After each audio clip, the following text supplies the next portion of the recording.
Hi my student, আগের দিন আমরা পদার্থের কঠিন অবস্থা সলিড স্টেট চ্যাপ্টারটি শুধুমাত্র থিওরিটা পড়েছিলাম। আজকে সেই সম্পর্কিত যতগুলো অঙ্ক হয় সেইগুলো করব।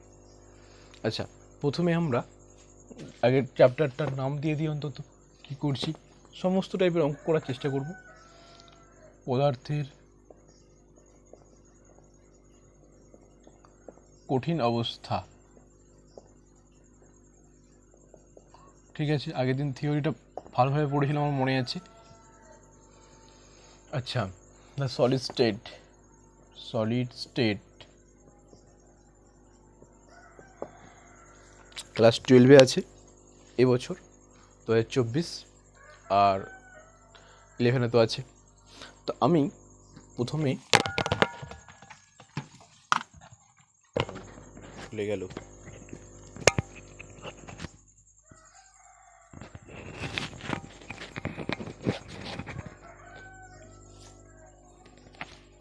প্রথমে একটা সোজা প্রশ্ন দিয়ে শুরু করি, তার আগে একটু বলে দিই, আবার একটু রিভিশন। তা আমরা জানি যে ইউনিট সেল একক কোষ কত রকমের আছে। ইউনিট সেল সরল, প্রথমে কি সরল ঘনকাকার একক কোষ কি হয় না, ওখানে একটা, দুটো, তিনটে, চারটে, পাঁচটা, ছটা, সাতটা, আটটা কৌণিক বিন্দুগুলিতে বা শীর্ষবিন্দুগুলিতে, কৌণিক বিন্দুগুলোতে একটা করে কি থাকে, অ্যাটম, পরমাণু, কণা, যা কিছু হতে পারে। আচ্ছা, এগুলোর অবদান কত করে আগের দিন বলছিলাম, 1/8 করে। কপিস আছে 8 পিস। তাহলে আচ্ছা, যখন আমি করছিলাম কি দেহকেন্দ্রিক, দেহের ভিতরে কি ছিল 1 পিস, তাই তো, দেহের ভিতরে ছিল 1 পিস পুরো গোটাই। তাহলে 1 পিস হলে কি 1/8 × 8 করে হচ্ছে প্রতিটা কৌণিক বিন্দুগুলিতে, আর ভিতরে ক পিস ছিল 1 পিস, তাহলে কত হচ্ছে 2 পিস। আমি বলছি এর বাইরে কোনো কনসেপ্ট মানে অঙ্ক পড়বে নি পরীক্ষায়, ঠিক আছে। আচ্ছা, এটা হলো। আর আর এটা হচ্ছে কি, এটা হচ্ছে body, BCC, body centred cubic বা দেহকেন্দ্রিক। আচ্ছা, আমি যদি এফসিসি বানাতাম কি হতো, এফসিসি বানাতাম, মেনে নাও ছবিটা। এফসিসি বানালে কি হতো, প্রতিটা শীর্ষবিন্দুতে আর আর পৃষ্ঠকেন্দ্রে, এফসিসি তো face centred cubic unit cell, তাহলে প্রতিটা ফেসের মাঝখানে একটা করে, একটা ফেস, এই একটা ফেস। আগের দিন খুব ভালো করে বুঝিয়েছিলাম, মনে আছে, 3-4 বার ধরে একই জিনিস বুঝেছিলাম। 6টা ফেস হয় তো, ঠিক আছে। ঘনকের কটা ফেস, 6টা হয়। যেমন ধরো, আমি আগের দিন, যদিও একটা ইট ঘনক নয়, এটা তো ইট ঘনক নয়, তো আয়ত ঘনক, তাও ভাবছি মেনে নিচ্ছি যে যদি ঘনক হতো সব বাহুগুলো সমান হতো, এইটাও মানে সব বাহুগুলোও সমান হতো, মানে সব তলগুলোও সমান হতো। একটা তল, দুটো তল, 3টে, 4টে, 5টা, নিচেতে 6টা, কি হচ্ছে 1টা, 2টো, 3টে, 4টে, 5টা, নিচেতে 6টা, ঠিক আছে। তাহলে বলে দিই, এই সারফেসে একটা থাকবে, একটা মানে কিন্তু পুরোটা নয়, এ পাশে হাফ, ও পাশে হাফ, এ পাশে হাফ, ও পাশে হাফ, এ পাশে হাফ, ও পাশে হাফ, এ পাশে হাফ, ও পাশে, মানে কি,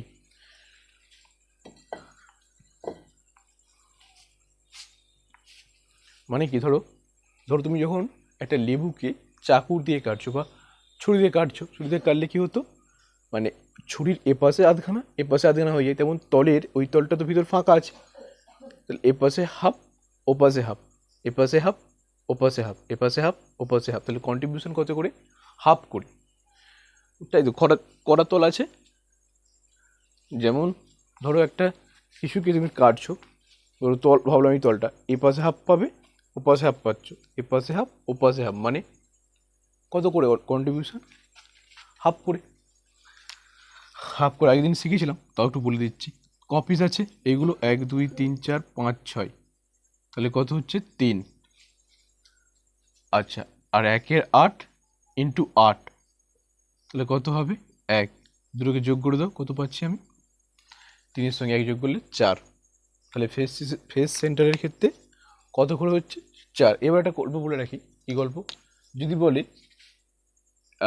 কোনো ফেস সেন্টেড বা বডি সেন্টেড যাই বলুন না কেন, যদি বললো এখান থেকে দুটো কোণা নিরুদ্দিষ্ট হয়ে গেছে, নিরুদ্দিষ্ট মানে কি, ধরো এখান থেকে উড়ে গেছে, ঠিক আছে, ভাবলে উড়ে গেছে, তাহলে কটা পড়ে আছে এখন? 1 2 3 4 5 6, তাহলে 6 পিস আছে। কত করে কন্ট্রিবিউশন? 1-এর 8 করে। আগের দিন বলছিলাম যে ভাববে তুমি যে রুমে বসে আছো তার পাশে একটা রুম আছে, ক পিস হলো? 2 পিস। তার সে পাশে একটা আছে, কটা হলো? 10 পিস। তার এরকম একটা বলে দিই, ধরো এই একটা রুম, এই রুমটার পাশে একটা রুম, এখানে একটা রুম, এখানে একটা রুম, করা হচ্ছে 4টে। তুমি এই জায়গাটায় আছো, এই কর্নারটাই। একটা, একটা, দুটো, 3টে, 4টে, 5টা, 6টা, দেখো এই একটা, এর পাশে একটা, দুটো, 3টে, 4টে, তুমি এখানটায় বসে আছো। আর উপরে একটা দিলাম 5টা, উপরে একটা দিচ্ছি 6টা, উপরে একটা দিচ্ছি 7টা, 8টা। তাহলে তুমি যে বসে আছো বা একটা তরমুজ রাখলে, সেই তরমুজটা কতজনের মধ্যে কন্ট্রিবিউশন হচ্ছে? 8 জনের মধ্যে। হলে কি হচ্ছে? 1-এর 8 ইন্টু 8 হচ্ছে, তাই তো? মানে এক টোটাল কন্ট্রিবিউশন হচ্ছে কত? 1-এর 8, তাই তো? 8, একটা 8 জনের মধ্যে ভাগ আছে, তাই তো? এটা ভাবতে পারো।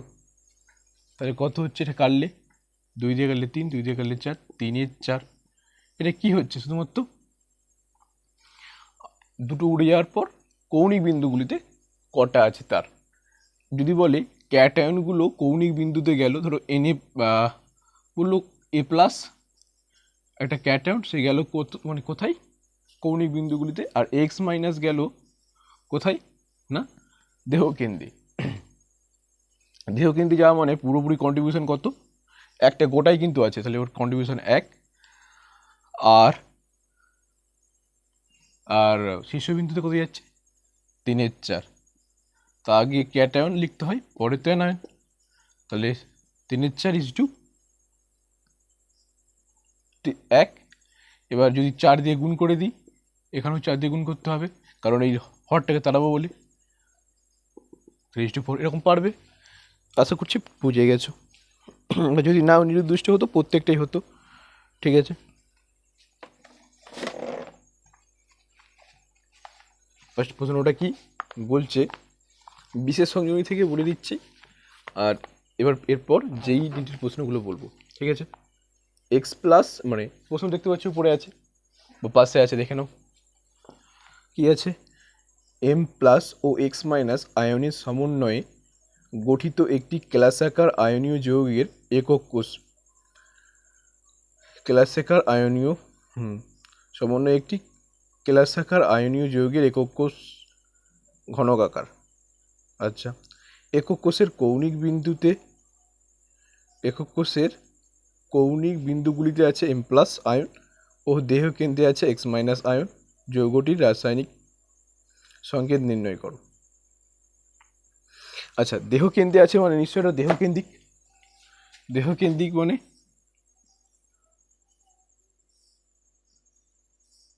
দেখতে পাচ্ছ নিশ্চয়ই প্রশ্নটা, তোমরা প্রশ্নটা দেখতে পাচ্ছ। এইগুলোতে কি আছে বলছে?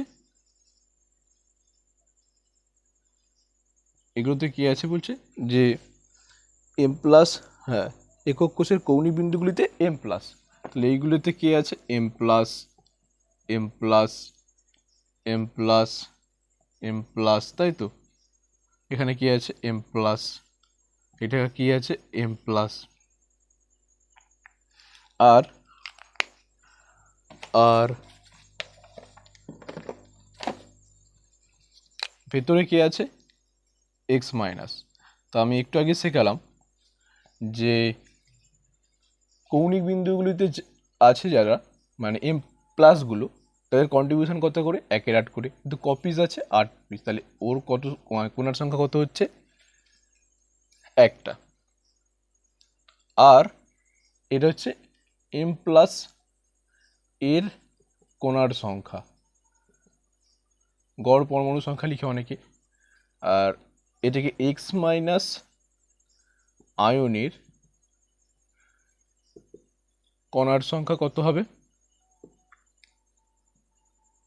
বা অবদান কন্ট্রিবিউশন কত হচ্ছে এখানে, একটাই আছে, তাহলে অনুপাত করলে কত হবে, এম প্লাস আর এক্স মাইনাসে যদি অনুপাত করি 1:1, তাহলে স্ট্রাকচারটা কী হবে, M R x, M x. আমরা একটু বলে রাখি, আমরা ধরো বললাম তুমি বলো যে ম্যাগনেসিয়াম বা ম্যাগনেসিয়াম ক্লোরাইড, তোমরা জানো ম্যাগনেসিয়াম কত নম্বরে আছে, 12 নম্বরে আছে, যোজ্যতা কত 2,8,2, 2 যোজ্যতা। আচ্ছা, বা 10 থেকে বিয়োগ দিলে 12 কত, 2 হতো। ক্লোরিন 17 নম্বরে আছে 2,8,7, বা ডাইরেক্ট 10 বিয়োগ করলে কত, তো 7, কিন্তু 7 মানে 4-এর থেকে বেশি, তাহলে 8 থেকে বিয়োগ করতে হবে, কত হচ্ছে 1, তাহলে যোজ্যতা কত 1। এরকম তুমি কোনাকুনি করতে না, এর মাল ওর কাছে, তার মাল এর কাছে করতে, তোমার জিনিস অন্যর কাছে, অন্য জিনিস করতে না, এরকম ব্যাপারটা এরকম হতো, তাই তো। কিন্তু এখানে যার জিনিস সেটাই বসবে, মানে এখানে এম এর কোণা সংখ্যা কত, একটা, আর এক্স এর কোণা সংখ্যা কত, একটা, তাহলে কি হবে এম এক্স। আচ্ছা, কিন্তু এখানেও কিন্তু ওরকমই বলা আছে, দেখো এখানে এক্স কিন্তু মানে এমজি কটা আছে, একটাই আছে, ক্লোরিন কটা আছে, দুটো আছে, এমজি কটা আছে, একটা, ক্লোরিন কটা আছে, দুটো। এখানে এমজি এক পিস, এক্স কটা, এমজি না, এখানে এম কপিস এক পিস, আর সিএল কটা, এক পিসি। এখানে কোণার সংখ্যা দিয়ে বার করা হচ্ছে, আর এখানে যোজ্যতা দিয়ে বার করা হয়, কনফিউজ হওয়ার দরকার নেই, আরও বলছি তখন নিশ্চয়ই ক্লিয়ার হয়ে যাবে। প্রশ্নটা কি বলা আছে দেখি, ছবিটা আর মুছবো না, থাক এটাই। আচ্ছা, এটা আবার সিবিএসসি 2021-এ পড়ছিল। প্রশ্নটা দেখো, পি ও কিউ মৌলের সমন্বয়ে গঠিত একটি যৌগ ঘনকাকার গঠনাকৃতিতে কেলাসিত হয়, যেখানে ঘনকের কৌণিক বিন্দুগুলি দ্বারা পি পরমাণু আর পৃষ্ঠগুলি সি পরমাণু দ্বারা অধিকৃত। যৌগটির সম্ভাব্য রাসায়নিক সংকেত কত? পি পরমাণুগুলি কেন্দ্রতে আছে, কেন্দ্রতে কি আছে, পি পরমাণুগুলি আছে, পি পরমাণু, পি পরমাণু, আচ্ছা সবগুলোতে পি পরমাণু আছে।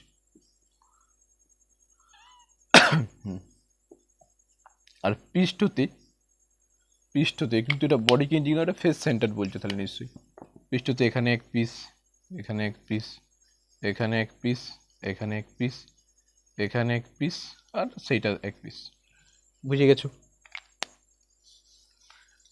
আচ্ছা, এবার আমি জানি 1/8 ইন্টু 8 পিস হবে কার জন্য, পি এর কোণার সংখ্যা বা পরমাণু সংখ্যা লিখবে কিন্তু 1। আচ্ছা, আর কিউ এর পরমাণু সংখ্যা কত, 1/2 করে, হাফ করে অবদান একটু আগে বললাম, কটা আছে 6টা, তাহলে কত 3। তাহলে যার জিনিস তাকেই বসাবে এখানে। অনেকে এরকম করবে যে পি এর 1, কিউ এর 3, সে তো সব ঠিকঠাকই করলো, যখন এরকম করে আসবে করে আমরা কি করে আমি জানি। তাহলে P3 কিউ আর সে 0 পেয়ে এসে গেল, এত খেটে 0, ঠিক আছে। কিন্তু উত্তরটা কিভাবে হবে, যার জিনিস তাকেই বসাবে, P/Q 1:3, মানে PQ3 আনসার, বুঝলি। লিখবে কি, সম্ভাব্য রাসায়নিক সংকেত ওটা, ঠিক আছে। তারপরটা দেখা যাক, একটি পৃষ্ঠকেন্দ্রিক, প্রশ্নটা দেখো, একটি পৃষ্ঠকেন্দ্রিক ঘনকাকার ল্যাটিসে এ পরমাণু দ্বারা কৌণিক বিন্দু, বি পরমাণু দ্বারা পৃষ্ঠকেন্দ্র গঠিত হয়। যদি কৌণিক বিন্দুগুলি থেকে দুটি এ পরমাণু নির্দিষ্ট হয়, একটু আগে বলছিলাম, তবে যৌগটির সংকেত কি হবে? যদি কৌণিক বিন্দুগুলি থেকে দুটি এ পরমাণু নির্দিষ্ট হয়, তবে যৌগটির সংকেত কি হবে? পৃষ্ঠকেন্দ্র, তাই তো, বি পৃষ্ঠ আছে। তাহলে ছবিটা একটু আঁকো, মেনে নেবে ছবিটা। তাহলে এটা কি ফেস সেন্টেড এফসিসি, মানে পৃষ্ঠকেন্দ্রিক ঘনকাকারী কোষ। দুটো কিন্তু নিরুদ্দিষ্ট হয়ে গেছে, আমি দুটো নিরুদ্দিষ্ট করে দিলাম। আর পৃষ্ঠগুলিতে কে আছে,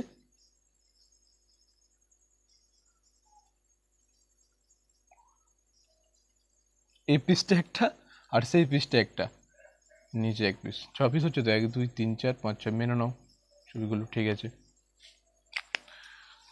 আচ্ছা, দুটো নির্দিষ্ট হয়েছে, মানে এ পরমাণু, এ এর এগুলো সব এ, এগুলো সব এ এ, তাহলে এ এর কণার সংখ্যা বা পরমাণু সংখ্যা কি হবে, 1/8 × 6, 6 পিস একটু আগে বলছিলাম, কাটলে কি হয় 2 দিয়ে 3/4, 3/4। আর কটা আছে পৃষ্ঠকেন্দ্রিকে বি, তাহলে বি এর কণার সংখ্যা কত হবে, 1/2 × 6 পিস, ওখানে কোনো নির্দিষ্ট হওয়ার ব্যাপার নেই, তাহলে 3 অনুপাত করো, এ এর কণার সংখ্যা আর বি এর কণার সংখ্যার অনুপাত করো, তাহলে কত হচ্ছে 3/4 = 3, 3/4 = 3। আচ্ছা, তাহলে আমি যদি 4 দিয়ে করতাম, তাহলে এখানেও 4 দিয়ে গুণ করতে হতো, কারণ এই 4টাকে তুলবো বলে ডাইরেক্ট কেটে আচ্ছা এরকম হতো, 3 একে 3 আর 3 একে 3, তাহলে 1:4, 1:4 মানে A/B মানে কত বেরোচ্ছে 1:4, মানে যার জিনিস তাকে দিয়ে দাও, এর 1 বি এর 4, তাহলে AB4, 1 লেখার দরকার নেই, AB4 আনসার। বুঝলি ব্যাপারটা, সোজা ভাষায় বোঝাতে পেরেছি, এরকম প্রশ্নটা আসতে পারে। তাহলে 3টে হলো। 4 নম্বরটা দেখো, সোজা সোজা জিনিস না, উদাহরণগুলো দেখলাম খুব ভালো, ওই জন্য এগুলো বলছি, ঠিক আছে। তোমাদের কোনো প্রশ্ন থাকলে আমায় দিতে পারো, আই উইল ডেফিনেটলি সলভ। আমি কেমিস্ট্রি টিচার, তো মনের মধ্যে না রস থাকলে তাহলে রসায়নের ভ্যালুটাই নেই, ঠিক আছে। চলো পড়াশোনা করো।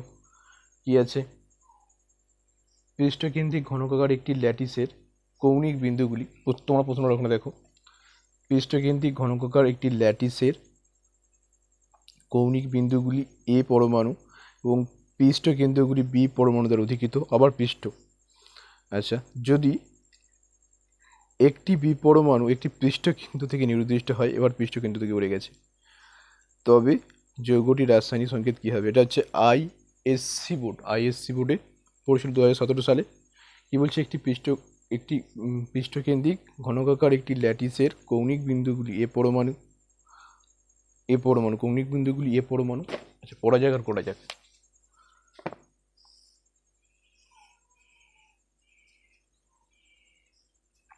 ভোর একটা আলাদা ইমেজ,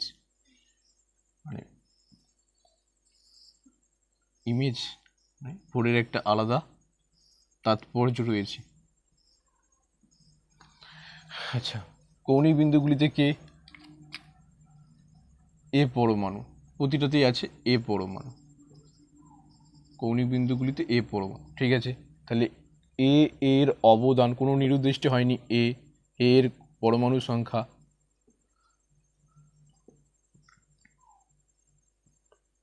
কি হবে, 1/8 × 8, তাহলে 1 পিস।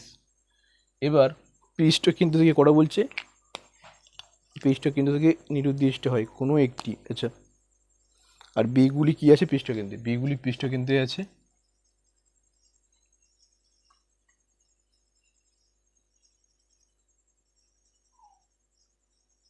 আচ্ছা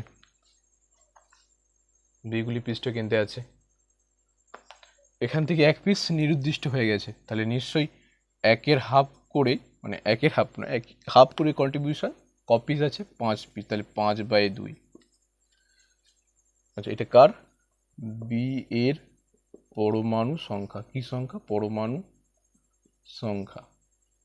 যদি আমি ইজ টু করি, A/B, এ এর পরমাণু সংখ্যা ইস টু বি এর পরমাণু সংখ্যা, তাহলে কি হতো, এ এর জন্য কত আসছে 1, বি এর জন্য 5/2, দুইটাকে তুলতে হবে হরটাকে, তাহলে হরের যা আছে গুণ করলাম, তাহলে এখানেও হরের দিয়ে গুণ করতে হবে, হলো 2:5, তাহলে করে নাও কী হবে A2B5, কারণ এ এর জিনিস 2, এর জিনিস 5, তাহলে A2B5। এবার এটা হেডিং মারো, কোনো ক্লাস গঠনকারী ধাতব মৌলের বা কোনো ধাতুর পরমাণু সংখ্যা বার করবো, বা পরমাণু সংখ্যা বা কণার সংখ্যা বার করবো, কণার সংখ্যা আর হচ্ছে একক কোষের সংখ্যা বার করবো। তাহলে পরমাণু সংখ্যা বা কণার সংখ্যা বার করব, আর কি একক কোষের সংখ্যা, কতগুলো একক কোষ দ্বারা গঠিত একক কোষের সংখ্যা বার করব। ঠিক আছে, কিভাবে বার করব? আচ্ছা, আমি একটা উদাহরণ নিয়ে করি। আমি যদি বলি সোডিয়াম কত নম্বরে আছে? 11 নম্বরে আছে। ডবল করলে কত হয়? 23। ডবল করলে হয় কত? 22। তার সঙ্গে 1 যোগ করলে কত হয়? 23। কারণ বিজোড় সংখ্যা, তোমরা নিশ্চয়ই জানো যে সোডিয়ামের পারমাণবিক ভর কত হয়? 23 গ্রাম পার মোল। আচ্ছা, তোমরা নিশ্চয়ই এটা অনেকেই জানো যে যে যার পারমাণবিক বা আণবিক ভরের পরমাণু আর পরমাণুর সংখ্যা কত, বা যদি এটা আণবিক ভর হতো তাহলে অণুর সংখ্যা কত হতো, যেহেতু এটা পরমাণু তাহলে এর পরমাণু সংখ্যা কত? পরমাণু সংখ্যা নিশ্চয়ই অ্যাভোগাড্রো সংখ্যার সঙ্গে সমান, 6.022 × 10⁻23। আচ্ছা, আমি বললাম 23 গ্রামে তো কত হচ্ছে অ্যাভোগাড্রো সংখ্যক, 6.022 × 10⁻23। যদি বলতাম 46 গ্রামে কত হতো, তাহলে নিশ্চয়ই আমি কী করে বার করতাম? আগে করতাম কি, 1 গ্রামে বার করতাম। 1 গ্রামে মানে নিশ্চয়ই 23 দিয়ে কী হতো? ভাগ হতো। আর 46 গ্রামে কী হতো? নিশ্চয়ই 46 দিয়ে গুণ, এটা 6.022 × 10⁻23 ডিভাইড বাই 23। আচ্ছা, আমি তো একটা উদাহরণ নিয়ে করলাম। আমি ভাবলাম এটা কি পরমাণু সেটা জানি না, আমি ভাবলাম ওটা কি পরমাণু, এটা হচ্ছে কোনো একটা পরমাণু, তার নাম কি এ, বা এটা কি ধাতু, ধরলাম কি ধাতুটা হচ্ছে এ ধাতু বা এ ধাতু। তার এই যে এম যেটা 23 বেরোচ্ছিল, 23 গ্রাম যে ভর সংখ্যা বা পারমাণবিক ভর, এটাকে আমি ধরলাম এক্ষেত্রে এম ধরলাম, তাহলে 23টাকে কি ধরছি আমি? এম। এই যে কত গ্রামে বার করব সেটাকে আমি ধরছি ডাব্লু, তাহলে এটাকে রিপ্লেস করতে পারি। 46টাকে আমি কি ধরলাম? জেনারেল বার করছি আমি, কি ধাতু সেটা জানি না তো। আর এটা কি অ্যাভোগাড্রো সংখ্যাকে আমরা কি দিয়ে লিখি? N A. আর যেটা 23 ছিল নিচে, আমি কি ধরেছি? 23টাকে আমার এই যে 23টাকে আমি এম ধরেছি। এই ধাতুর যে উপরে যে সংখ্যাটা থাকে সেটাকে ধরেছি কত? এম। পারমাণবিক ভর হোক আণবিক ভর হোক, এম। তাহলে কণার সংখ্যা বার করার বা পরমাণু সংখ্যা বার করার ফর্মুলা কি পেয়ে গেলাম? W into N by W into N A by M. ঠিক আছে, যে ভরটা দেওয়া থাকবে তাকে অ্যাভোগাড্রোর সংখ্যা দিয়ে গুণ করব, আর নিচে পারমাণবিক ভর দিয়ে ভাগ করব। ঠিক আছে। আচ্ছা, এবার যদি বলে একক কোষের সংখ্যা, আচ্ছা আমি একটু বলে রাখি, একক কোষের সংখ্যা যখন বার করতে হয় কীভাবে বার করতে হয়, আগে থিওরিটাও বলছি, তার সঙ্গে সঙ্গে অঙ্কগুলোও বলবো।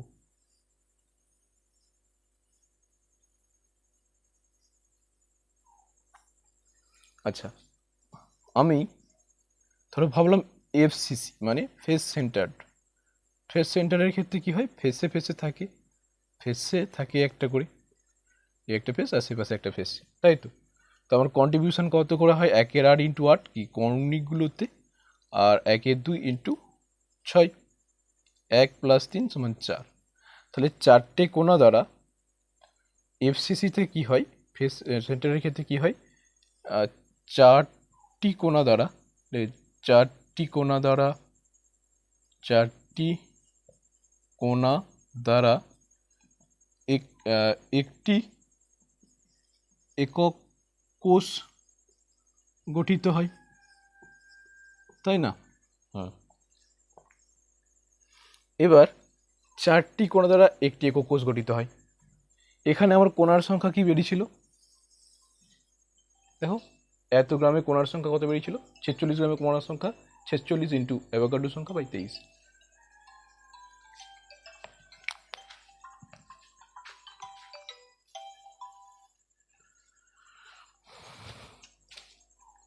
তাহলে 4টি কোণা দ্বারা একটি একক কোষ গঠিত হয়, 4টি কোণা দ্বারা একটি একক কোষ গঠিত হয়।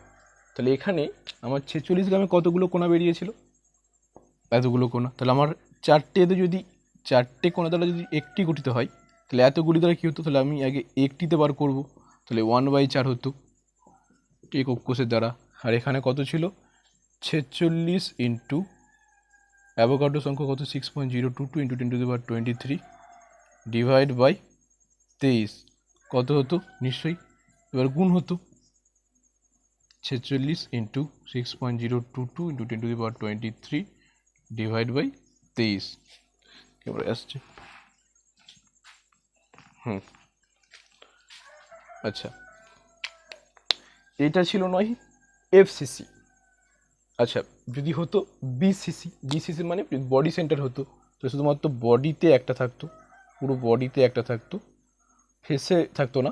তাহলে তার ক্ষেত্রে কী মানে হতো 1/8 ইন্টু 8 প্লাস 1, কারণ গোটাটাই 1, আর 1/8 ইন্টু 8 মানে কৌণিক বিন্দুগুলি। তাহলে কত হচ্ছে 1/8 ইন্টু 8 মানে 1 প্লাস 1 2।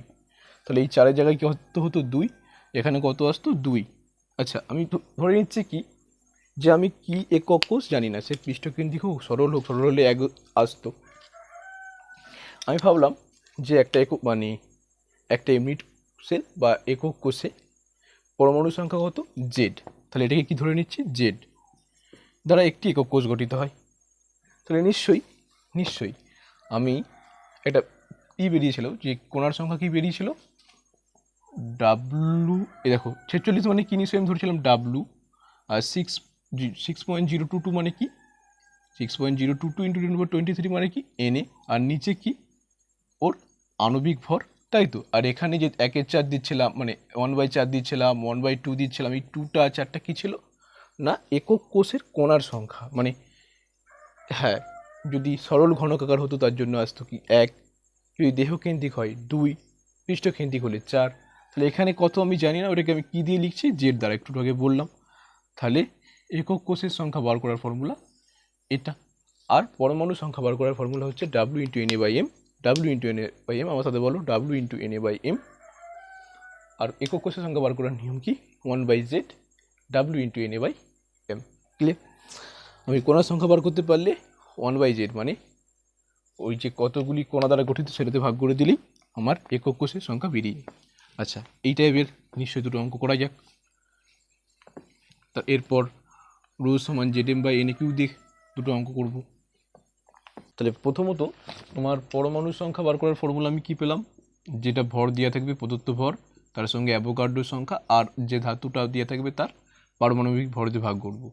আর একক কোষের সংখ্যা বার করতে গেলে ওর আগে কিছু করব না, 1/z দিয়ে গুণ করে দেবো বা জেড দিয়ে ভাগ করে দেবো। ঠিক আছে, জেড মানে কি যে কোণার সংখ্যাটা দিয়ে, মানে যদি সিম্পল সেন্টেড হয় তার জন্য 1, সরল ঘনকাকার হলে 1, দেহকেন্দ্রিক হলে 2, পৃষ্ঠকেন্দ্রিক হলে 4। এবার একটা প্রশ্ন দেখো কি বলা আছে, সোডিয়াম ধাতুর ক্লাস, একটু পরে কিন্তু ভালো প্রশ্ন আসছে। আচ্ছা, সোডিয়াম ধাতুর ক্লাস দেহকেন্দ্রিক একক কোষ দ্বারা গঠিত। তাহলে আগে লিখে নাও জেডটা, দেহকেন্দ্রিক মানে 2, তাই তো এতক্ষণ শিখে গেছো। 2 পয়েন্ট, তাহলে দিয়ে আছে ভর কত, এমটা নয় ডাব্লুটা দিয়ে আছে, কত দিয়ে আছে 9.2 গ্রাম, এটা হচ্ছে ডাব্লু। গ্রাম সোডিয়ামে একক কোষের সংখ্যা। তা একক কোষের সংখ্যা বার করতে গেলে কোন ফর্মুলা এটা, তাহলে 1/z, জেডের মান কত দেওয়া আছে 2, ডাব্লু মানে কত দেওয়া আছে 9.2 গ্রাম, ইন্টু অ্যাভোগাড্রো সংখ্যা মানে পার মোল, তাই তো 10⁻23। আর সোডিয়ামের ক্ষেত্রে কী বেরোয় জানি বা দেওয়া আছে, এমটা কত দিয়ে আছে 23।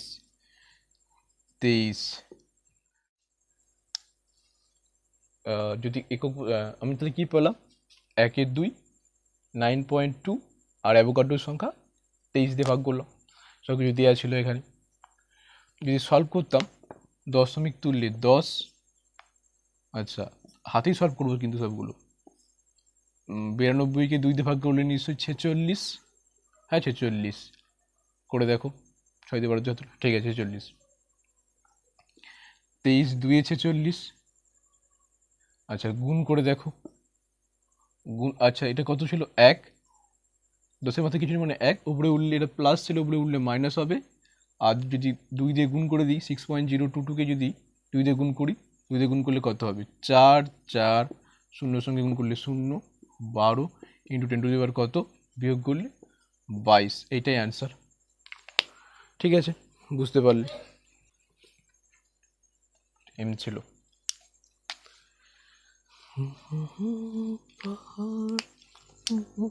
ঠিক আছে, তারপরে প্রশ্নটা দেখো, প্রশ্নটা কি বলা আছে, 8.1 গ্রাম অ্যালুমিনিয়াম, তাহলে যেটা ডাব্লুটা দিয়ে আছে কত 8.1, ডাব্লু কত দিয়ে আছে 8.1 গ্রাম। আচ্ছা অ্যালুমিনিয়াম মানে, অ্যালুমিনিয়াম তো 13 নম্বরে আছে, ডাবল করলে কত হয় 26, কিন্তু যেহেতু 10-এর পরে আছে এর সঙ্গে 1 যোগ করতে হয়, 26 একে 27, তাহলে এর এমটা কত হচ্ছে 27 গ্রাম। ঠিক আছে, 27 গ্রাম পার মোল অ্যাকচুয়ালি। আচ্ছা যাই হোক, আচ্ছা একক দিয়ে করিয়ে দিই একটা। আর আর কিছু দেওয়া আছে, আর কিছু দরকার আছে, হ্যাঁ আছে। কোষে একক কোষের সংখ্যা নির্ণয় করো যদি এফসিসি, এফসিসি মানে কি এরকম লেখা থাকবে এফসিসি, অনেকে আবার এফসিসি ইংলিশটাকে একটু পড়ে নিও। এফসিসি মানে ফেস সেন্টার মানে পৃষ্ঠকেন্দ্রিক, কত 4, জেডটা কত 4, তাহলে 1/z, জেডের জায়গায় কত বসাবো 4, আচ্ছা জেডের জায়গায় কত বসাচ্ছি আমি 4, ডাব্লুর জায়গায় এখানে মধ্যে একটু আবঝা হয়ে গেছে মেনে নাও, আর ডাব্লুর জায়গায় কত, ডাব্লু হচ্ছে 8.1 গ্রাম, আর এন মানে 6.022 ইন্টু 10 কত 23 পার মোল কিন্তু, আর নিচে কি হবে, নিচে হবে 27 গ্রাম পার মোল, তাহলে পার মোল কাটছে, গ্রাম কাটছে, আলটিমেটলি একক কিসে আসবে, একক লেস হয়ে যাবে। তাহলে দশমিক তুললাম, দশমিক তুললে নিচে 10, 3 দিয়ে গুণ করলে, 3 দিয়ে গুণ করলে কত হয়, 3 দিয়ে গুণ করলে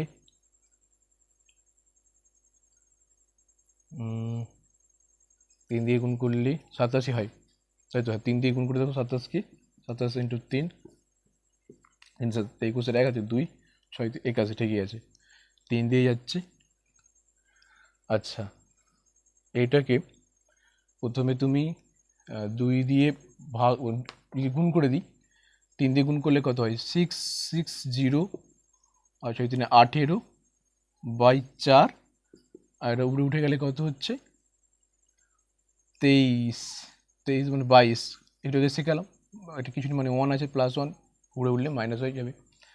আচ্ছা এটাকে যদি ভাগ করি 4 দিয়ে করলে, দশমিকটা যদি তুলে নিই কত হচ্ছে 1000, 18, এখানটা করি 18 066, দেখে আমি কত দিয়ে ভাগ করছি 4 দিয়ে ভাগ করবো, 4 দিয়ে ভাগ করলে 4 4 16, 4 5 20, 4 4 16, বিয়োগ করলে কত 2, একটা করলাম 20, 4 5 20, 0 হয়ে গেল, উপরে 6 নামছে, 4 1 4, 2, আবার 6 নামছে, 4 4 16, 4 4 6 24, আবার 2, এবার আর কিছু করা যাবে না, দশমিক মারলে, এবং এখানে দশমিক নয়, দশমিক মারলে 0, 4 5 20, তাহলে কত পাচ্ছি 0.5, আর নিচে কত ছিল 1000 ইন্টু 10^22, হাতেই কিন্তু করলাম, এদিক থেকে দেখো কড়া শূন্য ছিল 1 2 3, তাহলে 3টে ঘর আগে 1 2 3, এদিকে হাঁটছে 1 2 3, তাহলে 4.5165 10^20। আচ্ছা যদি আমি 3টে ঘর করে দিতাম, 3টে ঘর করতে বা 2টো ঘর করলে, আছে 2টো ঘর করলে কি হতো, পরের সংখ্যাটা কত আছে, 2টো ঘর যদি করতাম, 2টো ঘর নিতাম দশমিকের পর 2টো ঘর, তাহলে পরের সংখ্যা কত আছে 6, 6 মানে 5-এর থেকে বেশি, তাহলে কত তো 1 যোগ হতো। আচ্ছা, এটা হতো যদি আমি 2 ঘর নয় 3 ঘর নিতাম, তাও তারপরে ঘরটা দেখতাম 5, 5 মানেও 5 আর 5-এর বেশি হলে 1 যোগ করতে হয়। তাহলে 4.517 ইন্টু 10^22। যাই হোক, যেটা হোক আনসার করে আসবে, অপশানে যেটা থাকবে। ঠিক আছে, এটা বললাম। এবার কিছু প্রশ্ন আছে যেগুলো বলে দিচ্ছি।